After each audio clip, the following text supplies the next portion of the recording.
여러분 안녕하십니까? 새해가 시작되고 첫 달의 절반이 벌써 뚝 떨어져 나간 주말입니다. 오늘도 문학으로 삶을 나누는 시간, 문학 프로 식쿵의 김은자 인사드립니다. 오늘부터요 조금 구분을 해서요 식쿵 시즌3 이렇게 시작을 하려고 합니다. 물론 식쿵 다 똑같지만요 마음가짐을 좀 새롭게 하는 마음으로 식쿵 시즌3 시작을 하려고 합니다. 시즌3라고 해서 별다른 건 뭐 아니고요. 시 한 편을 여러분들께 소개해 드리더라도 우리 생활 깊숙한 삶, 깊숙한 곳을 나누는 그런 시간을 드리고 싶습니다. 식쿵이 문학 프로이기는 하지만요. 너무 멀지 않게, 너무 어렵지 않게 좀 잘 깊이 여러분들의 감성과 이지를 만져주는 그런 시간이 되도록 노력하겠습니다. 귀 기울여 주시는 여러분들께요. 다시 한번 감사 인사드리면서요. 식쿵 시즌3 문 활짝 열어보겠습니다.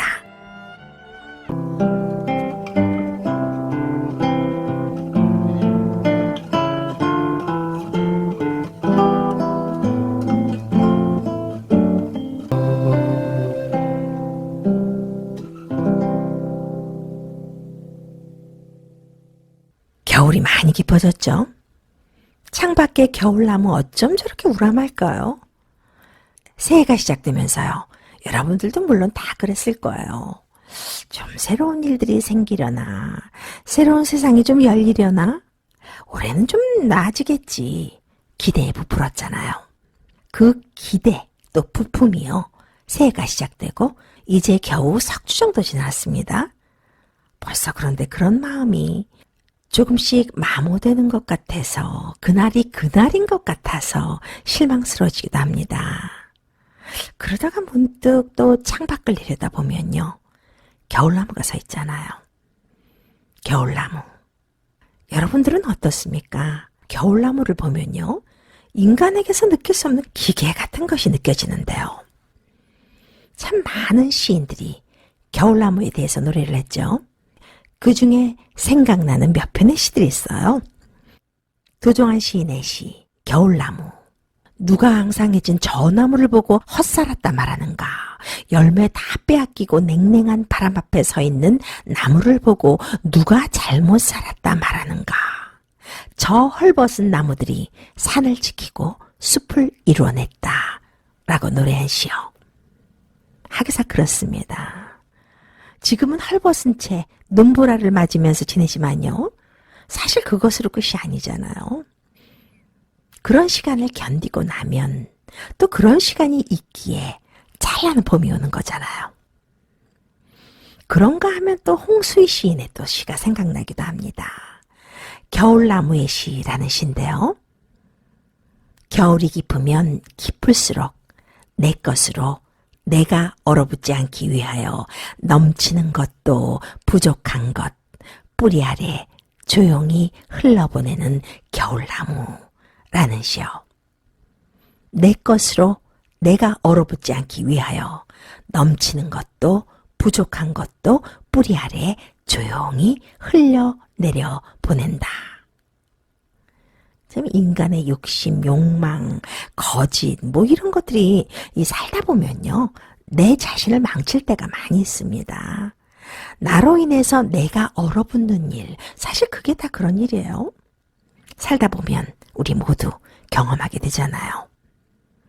홍수희 시인의 시처럼 내 것으로 내가 얼어붙지 않기 위하여 넘치는 것도 부족한 것도 뿌리 아래 소리 없이 얼굴 붉힘 한 번 없이 지금도 흘려보내고 있는 것이 또 겨울나무입니다. 또 겨울나무 하면 또 생각나는 시가 있습니다. 이파리 무성할 때는 서로가 잘 되지 않더니 설이 내려 잎지고 바람에 맞으며 숭숭 구멍 뚫린 한 세월. 줄기와 가지로만 견뎌보자니 보이는구나. 저만큼 멀어진 친구, 이만큼 가까워진 이웃.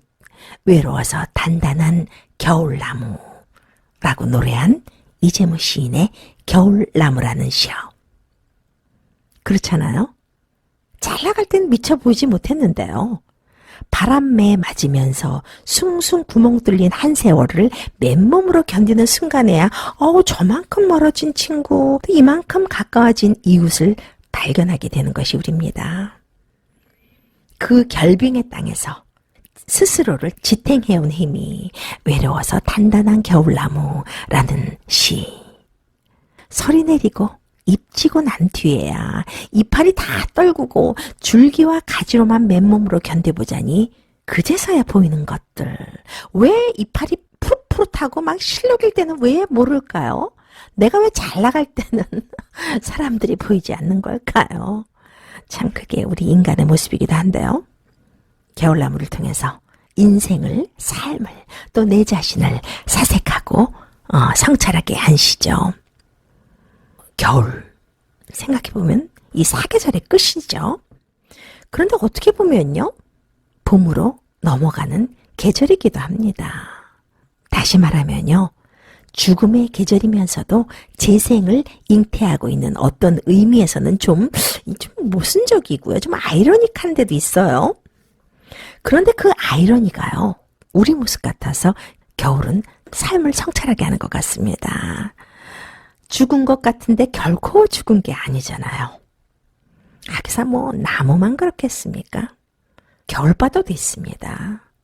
추운 눈과 바람을 맞으면서도 얼지 않고 끊임없이 파도를 만들어내는 겨울바다요.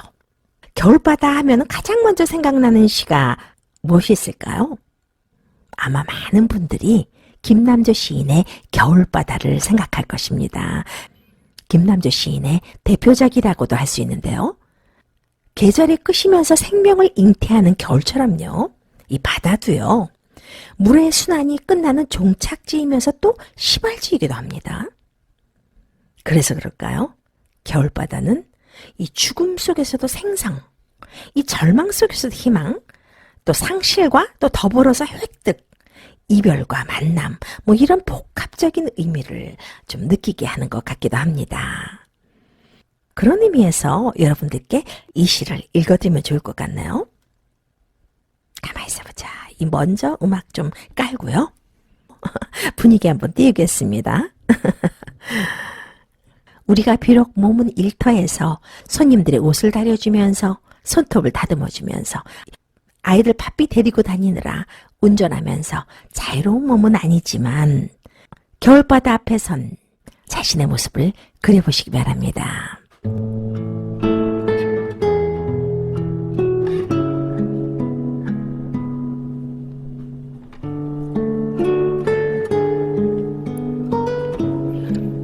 겨울바다, 김남조. 겨울바다에 가보았지. 미지의 새, 보고 싶던 새들은 죽고 없었네. 그대 생각을 했건만도 매운 해풍에 그 진실마저 눈물져 얼어버리고 허무의 불, 물이랑 위에 불붙어 있었네. 나를 가르치는 건 언제나 시간. 끄덕이며 끄덕이며 겨울바다에 섰었네. 남은 날은 적지만 기도를 끝낸 다음 더욱 뜨거운 기도의 문이 열리는 그런 영혼을 갖게 하소서. 겨울바다에 가 보았지. 인고의 물이 수심 속에 기둥을 이루고 있었네.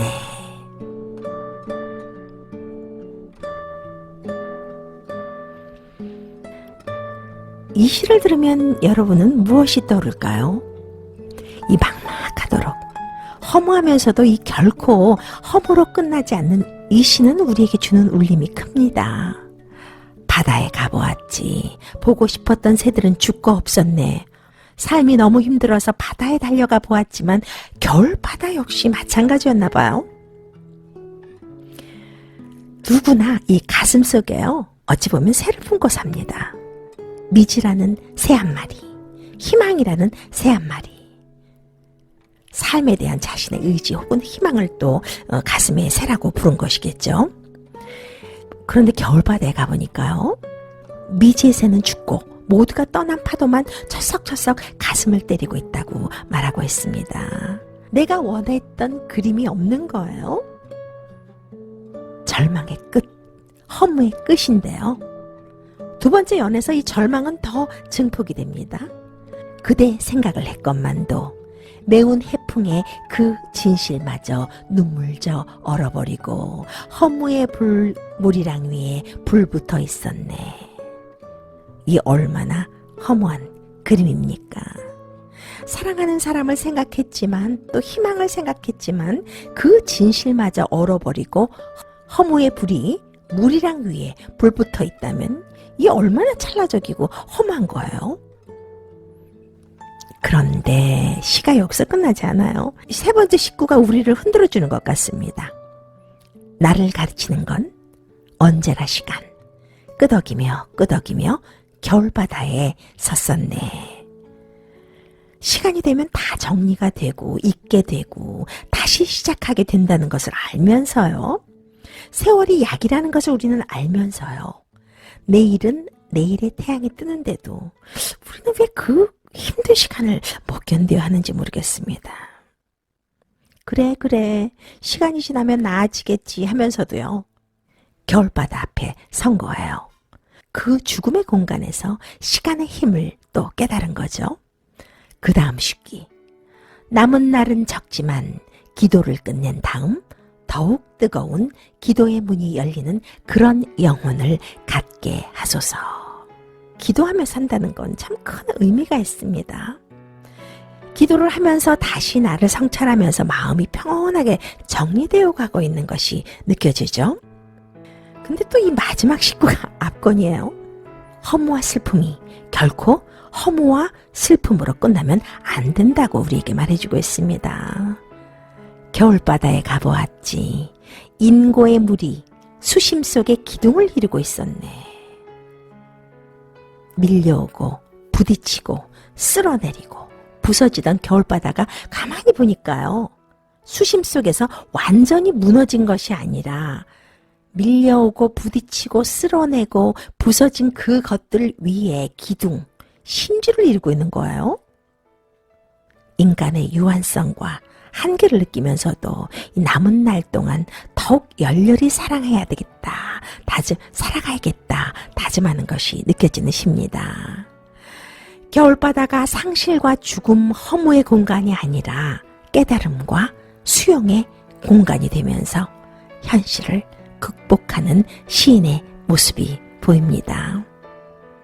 시인은 겨울바다를 보면서 사람은 누구나 아픔을 안고 살아가는 시간 속의 유한적인 존재라는 것과 또 지금 겪고 있는 이 괴로움은 시간이 흐르면 저절로 치유된다는 이 평범한 진리를 긍정적으로 인식하게 해주었죠.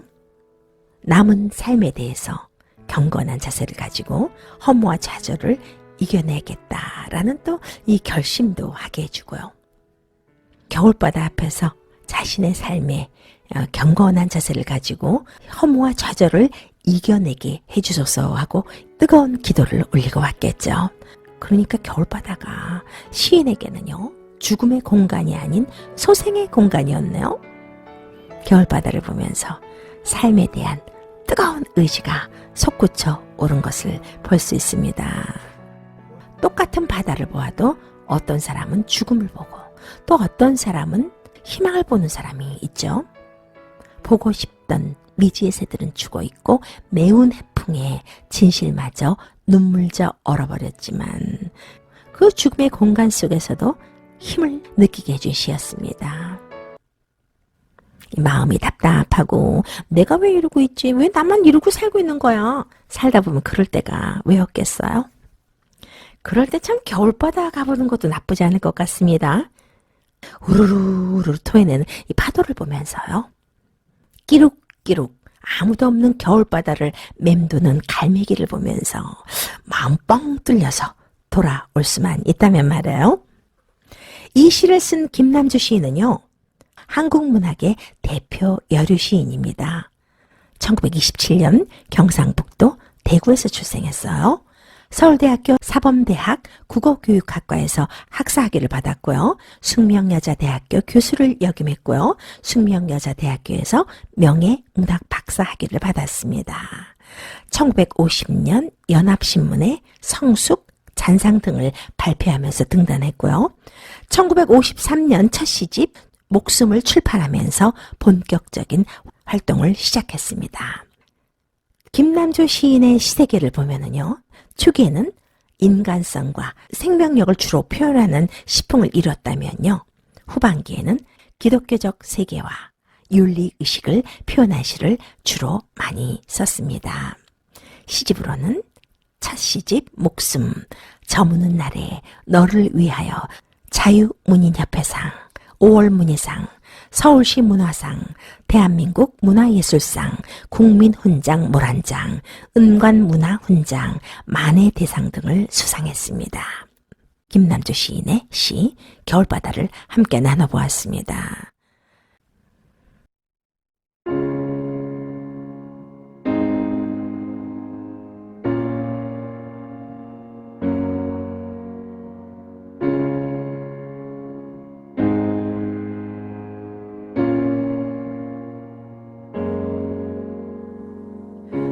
You're broken down and tired. La, la, la, la, la. We're rising.